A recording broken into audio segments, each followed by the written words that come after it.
అదే RTV app వార్తల్ని క్షణాల్లో చదివే అవకాశం ఉంటుంది. ఒక న్యూస్ పేపర్, ఒక టెలివిజన్ ఛానల్ మీ చేతుల్లో ఎప్పుడూ ఉంటాయి. విశాఖలో ఒక ఎంఆర్ఓ గారి మీద దాడి చేయడం దురదృష్టం వారు చాలా దారుణం. దీన్ని తీవ్రంగా ఖండిస్తుంది. కారణం ఏదైనా కావచ్చు, దీన్ని అందరూ కూడా ఖండించాలి. ఇలాంటి సంగతి ఎప్పుడు కూడా ఇంతకుముందు జరగలేదు. ఇలాంటి సంగతి ముఖ్యంగా విశాఖలో చాలా ప్రశాంతంగా ఉంటుంది. ప్రజలు కూడా చాలా మంచిగా డిపార్ట్మెంట్ కూడా, పోలీస్ డిపార్ట్మెంట్ కూడా ఎంక్వైరీ చేస్తున్నారు. నిందితులు ఎవరైనా సరే పట్టుకుని శిక్ష జరుగుతుంది. కఠిన శిక్ష జరుగుతుంది. అలాగే వారి కుటుంబ సభ్యులకి నా ప్రజా సానుభూతి సందర్భంగా తెలియజేస్తూ వారి కుటుంబానికి ప్రభుత్వం రకాల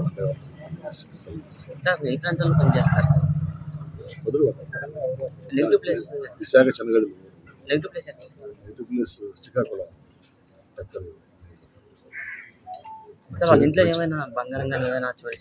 మంచి వ్యక్తి.